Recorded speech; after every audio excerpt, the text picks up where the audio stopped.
A great craft did not just emerge out of nowhere. A great craft develops across centuries, and like a snowball accumulates knowledge, followers, and influence in pursuit of greatness itself. Sound is no different, and the story is quite extraordinary. It all begins sometime and somewhere in history. We can't quite be sure. However, cave paintings discovered in several mountains across the European continent give us a clue as to how long the sound heritage truly is. The famous cave mural in the Grossenheiser cave are clear on their depiction of the prehistoric way of life. Only legends survive to this day, otherwise we know very little. Ironically, while the Tower of Babylon was a massive failure, its smaller sister, the Zoom Tower of Babylon, is almost forgotten. Yet it was here where the first masters of the soundcraft congregated and discussed new methods of capturing sound, trying hard to improve the crude ways of the time, such as only mono recording and playback. Shamefully, before they were able to advance their technology, a great flood destroyed all their devices, as well as the tower itself. This great audio setback only worsened as the few craftsmen who remained were later prosecuted by the Romans. It's not difficult to see why. Sound capture, and even the early ways of compressing audio using two wooden planks pushing against each other, seemed miraculous to the Romans, as it was something they could not achieve themselves. The religious figures of the time decided that soundcraft was a form of worshipping the underworld and Hades himself. Thereby, it was worth prosecutions by the Romans. And sadly, this is how the world entered the Dark Age. Soundcraft was on the brink of extinction, and those very few who escaped execution remained in hiding, only passing their knowledge on to a limited amount of acolytes who would preserve their legacy. This period of darkness lasted all the way to the late Middle Ages, when a young French inventor discovered an old scripture buried in shallow ground close to his shack when he was digging a grave for his deceased dog. The inventor's name was Jean Baume de Lavrier. De Lavrier took the scripture home, and upon reading whatever he could, he understood the great treasure of knowledge he just came to possess. It was a codex, written by an acolyte of an old Gaelic sound designer, describing his experiments to create small, almost invisible microphones to avoid being detected by the Romans. He never fully succeeded in completing a functioning prototype, and so he at least attempted to preserve his writings for someone in the future, when the technology progresses enough to allow for such a device. De Lavrier found himself precisely in such predisposition. Improving on the initial designs, he was able to construct the first miniature microphone capsule in the world, also adding his personal touches, such as a clip on the side of the microphone to allow for its attachment to a person. It's no wonder we know these microphones today as the lav mic or clip mic. Soon, the news about these new designs spread across France, and de Lavrier became a celebrated entrepreneur and hero. The newly forming studios at Bastille in Paris tested these out on the members of the French military, and they've worked so well that it effectively sparked the French sound revolution. Sound was suddenly in the spotlight. People from all corners of the land rediscovered the wonders of recorded audio. The motto of the day was "Enregistrer, compresser, éditer," which could be translated as record, compress, edit. The British, always eager not to be the last to be doing something, were not idle either. They parried the French with their own movement, the Ribbon Revolution. It followed the invention of the ribbon microphone, which wasn't particularly useful in many ways, but it certainly did possess a very unique character, which could only be described as dark, heavy, and mellow in color, perfectly mimicking the sensation of suffering of the poor at the time. This made it the first recording device carrying a social message.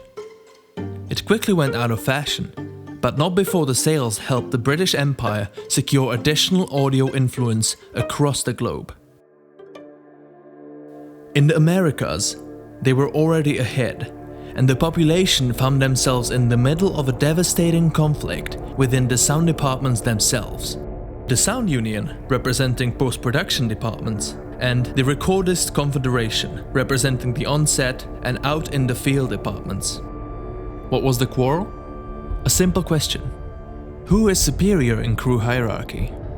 At first, things were looking rather good for the recordists, as their field experience gave them an edge, especially when 2 new divisions equipped with carbon fiber boom poles were rushed to the front, recording sounds the Foley Battalion wouldn't even dream of.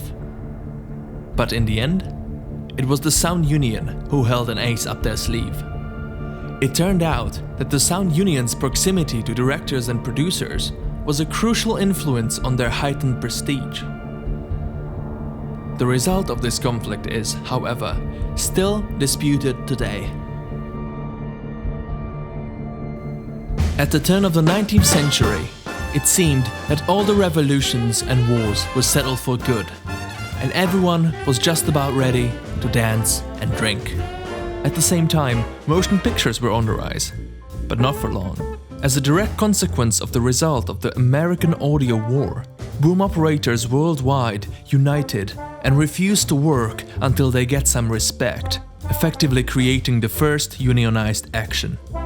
This period of time is known today as the silent era in film. Despite some genius filmmakers like Chaplin and Keaton, most of the film industry suffered as a result, and filmgoer numbers plummeted. Since the Treaty of Versailles forced the Germans and the Austrians to admit that cinema is indeed the most important thing in the world, the impact of the silent era on the global economy was immense. Cinema ticket sales dwindled, and the global economy collapsed, forcing the world into the Great Depression, which is not to be confused with the Great Compression in the 80s. Finally, after a few years of suffering, a middle-aged re-recording mixer turned President Roosevelt took matters into his own hands and persuaded the boom operators to start working again by introducing gestures of goodwill towards the sound department, such as a mandatory second lunch break and a dedicated toilet on each production. Today, we call this proposal the New Deal. The film industry recovered, and the world could relax again. The French were particularly successful at this, and the number of films produced in France skyrocketed. And so much so that envy soon set its eyes upon the French. Funnily enough, the boom mic technique was so popular in the country that the French bakers began baking boom mic-shaped bread, the so-called baguette, after Antoine Baguette, the famous field recordist. In the meantime, across the border, there was great frustration at the restrictions limiting the German recording equipment to exactly 3 outdated microphones and 2 cumbersome wooden boom poles. After the new German leadership elected itself, though, it boldly denied these limits and began building the most advanced field equipment at the time. As the ultimate fuck you to the British, the German Navy even began constructing the craziest project yet. An underwater boat shaped as a boom microphone, the infamous U-boat. Despite these newly acquired recording capabilities, it became clear to the Germans that they simply can't reach their recording ambitions on their own. Therefore, the focus was shifted on Czechoslovakian and French studios, which swiftly found themselves under German control. Such an audacious expansion was previously unheard of. The Second World Cinema Dispute lasted nearly 6 long years. It was full of great suffering, but also incredible stories and innovations. Notable is the struggle of American medium electro-voice microphones versus the German heavy Telefunken microphones, sometimes dubbed the Tiger for their bite in the higher frequencies. We all know how things shook up in the end. This conflict changed the world.